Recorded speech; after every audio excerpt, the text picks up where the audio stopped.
Good morning, or depending on when you're watching this, good afternoon, good evening, or good night. My name's Ross, and as always told, out of Voice of Radio. So today we need to take a look at, the new event which is coming around for Pokémon TCG Pocket. We need to have a look at the new Venusaur event, which cards are available, which cards you should be excited about, and how you can go and just wreck all the way through all of the challenges nice and easily. And this time around, it is a bit easier than the Lapras event. The lack of Misty will do that for you. But also, I do think it's fair to point out that we have I think we got a really good deck this time around, which is just going to make life so much easier. And I, for one, am absolutely delighted about this. So starting off then with the cards that you can actually get from the event, obviously the big one we're looking for here is Venusaur. This Venusaur is awesome. It's a beautiful card. It is an alternate art. It's not a brand new mechanically unique card like we saw, for instance, with the Lapras. It's cool, don't get me wrong, but it's not mechanically unique.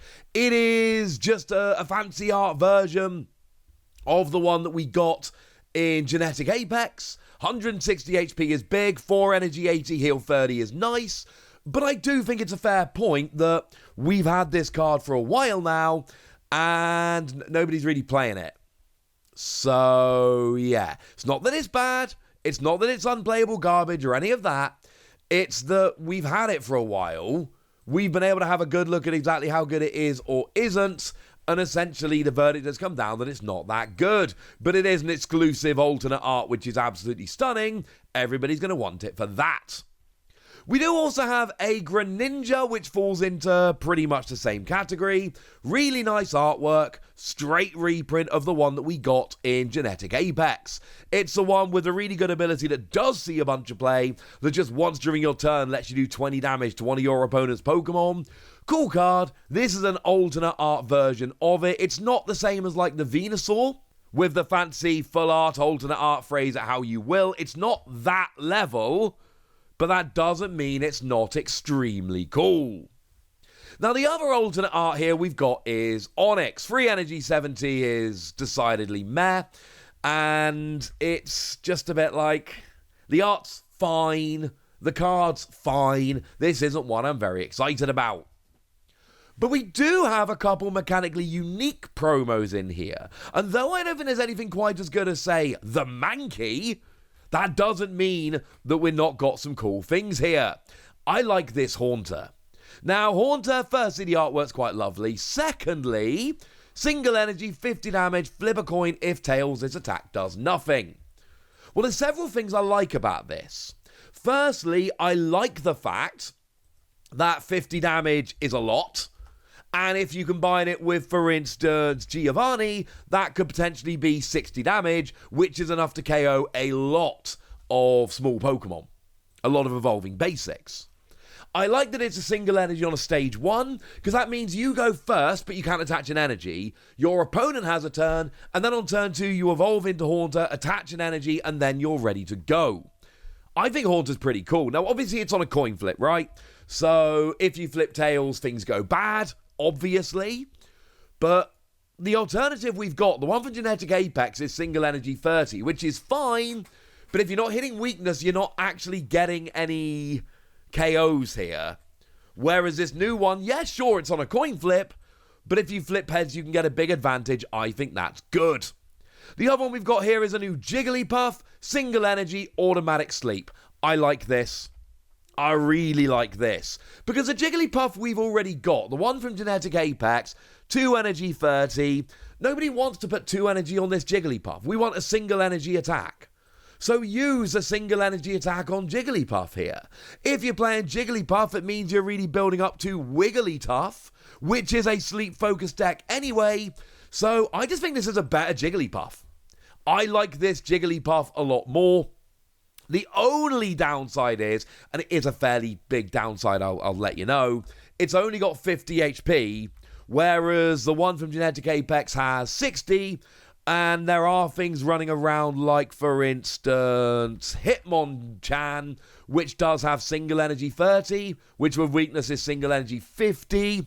And let's not forget, the Mankey I mentioned a minute ago, which is single energy 30. So, yeah, that is a little bit of an issue. The HP sucks. I'll be honest with you. The HP is rubbish. But if we can get past that, I do think this Jigglypuff's very interesting. But the 50 HP is an issue. Like, that will allow your opponent to hit some numbers. So I like this one, but I acknowledge that the HP is super duper awkward. There we go. Now, in terms of actually beating the event, I think this is a lot easier than the one we looked at last time. I'm going to be perfectly honest with you. I do think this is a significantly easier event. And partly it's because of the lack of Misty. Not having a Misty is frankly a very big deal. That would allow your opponent to get big swings with Misty, get lots of energy on, and just start running through you. That's not happening here. But the other thing we've got is we've just got a really good deck. Basically, there are two Pokemon here that I think you can use to wreck this event, and they are Ninetales and Rapidash. These cards are brilliant. Love these cards. Now, Rapidash I adore because it's single energy 40, so you've got that whole go first, can't attach an energy, but on turn 2 you evolve into Rapidash, attach an energy, and you've got 40 damage going.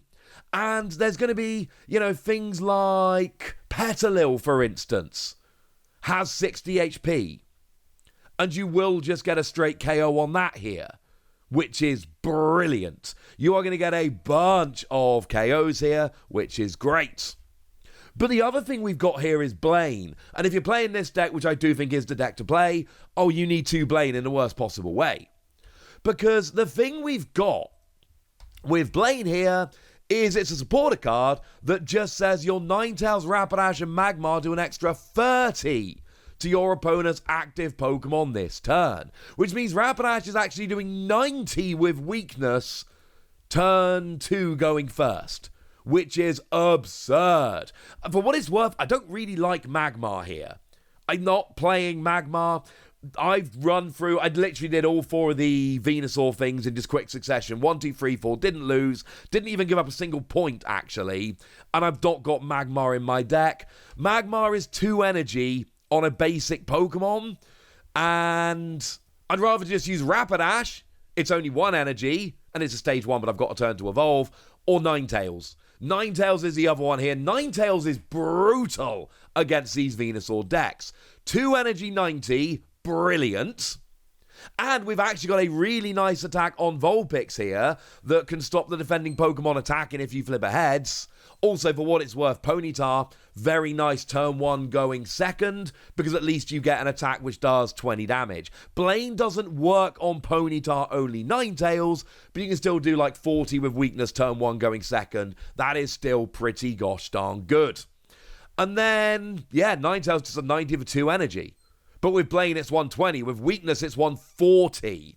You will roll here. The downside is you have to discard an energy, so essentially you are refilling every turn. So when your first Ninetales goes down, you have to attack with Rapidash and hope it can tank a turn, because if Rapidash can't tank a turn, you'll never get a second Ninetales rolling, because you need 2 turns to attach the energy. Your second turn with energy, you're probably attacking with Ninetales, but then you're always refilling the energy. You're not building up a second Ninetales. But I don't think you should have any issues here whatsoever.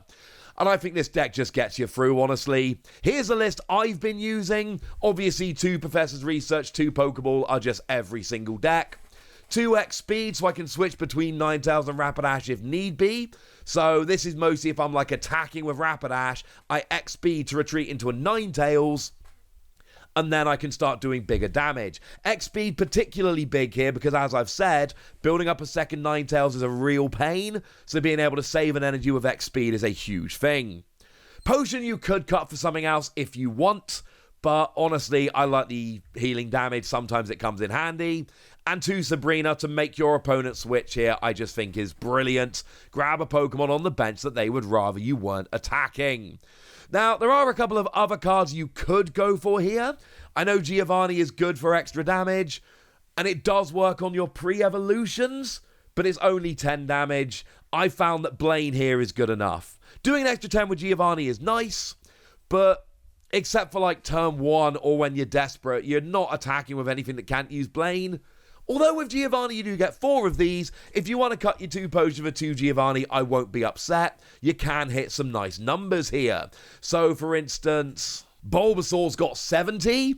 So your Rapidash hits 40, 60 with weakness. So that 10 damage can actually be relevant here to come in and get that KO, which is fine. I know some people like Farfetch'd in this deck. I don't like Farfetch'd in this deck. I'm not really a fan. It does 40 damage for a single energy, but we're making a deck, remember, here for the Venusaur event. So Ponyta's doing 40 for a single energy and evolves up into Rapidash. If you're taking this deck into a wider tournament, then yes, I think Farfetch can be a nice option. Cut a potion for Farfetch, you'll be fine.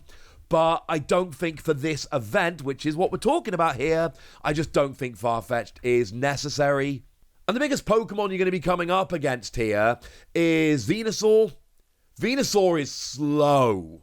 Yes, if your opponent, it's a computer, if your phone gets 4 energy on a Venusaur, they will be one-hit KOing Ninetales, they will be one-hit KOing Rapidash, they will be healing. You will lose.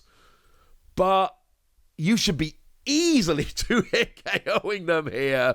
So, yeah, don't even worry about Venusaur. Venusaur's way too slow. You should be absolutely fine. I know there is a temptation here to make a deck with Moltres EX and Charizard EX, or Moltres EX and Growlithe EX, and these are good decks. Essentially, you use Moltres as your early game Pokemon, flip a bunch of coins, get a bunch of energy on. Hopefully you can use an XP to then retreat it into something like Charizard or Arcanine, because you don't want to give up 2 points with Moltres. And then from there, you can just be doing big damage and rolling. It's a fun deck and it will work, but it's slow and you don't need to. For the Venusaur event, trust me on this, just make the Ninetales Rapidash deck. It's also very cheap to craft. You've probably picked up a bunch of the cards in the fire event that was going on a few days ago. And even if you have to use pack points to grab a couple of cards, these are not rare or hard to get cards. They also have the advantage that there's those usual missions here where you have to win with no EXs or anything. So this will do that. Although a quick reminder, I didn't put this in my Lapras video, so let me put it in here now. Don't use the fancy Rapidash, because the fancy Rapidash is too rare and you will fail the mission that says you have to win with 1, 2, or 3 star Pokemon. So I know Rapidash is beautiful, we love it, or Diamond Pokemon. Don't use the fancy Rapidash. Fancy Rapidash is lovely and it's a beautiful card, but you will fail that mission where you have to win with 1, 2, or 3 Diamond Pokemon. Please bear that in mind. Overall, we're not getting a new EX in this one, which is a bit of a pain. But then, by the same token, we are getting ourselves a beautiful Venusaur. We are getting 2 mechanically unique evolving Pokemon, which are pretty cool. And I'm telling you, make this Rapidash Ninetales deck. You will wreck. And it will be fun. So there we go. I've told you what you need to know. And now it's over to you guys. Tell me how you've been getting on with this event. Tell me if you've been having an awful lot of fun. Tell me anything you want to tell me in the comment section. Go nuts! Me nice. And then make sure you like this video, subscribe to this channel, follow me on Twitter at @TheWasi. That's where we talk about Pokemon and a whole bunch of other card games. And please do consider checking out patreon.com/PTCG Radio, where you can support the channel, get some bonus podcasts and all kinds of fun things. But by far the most important thing as always, look after yourselves till next time, would ya? Thank you very much for watching. My name's Ross, and you've been watching PTCG Radio.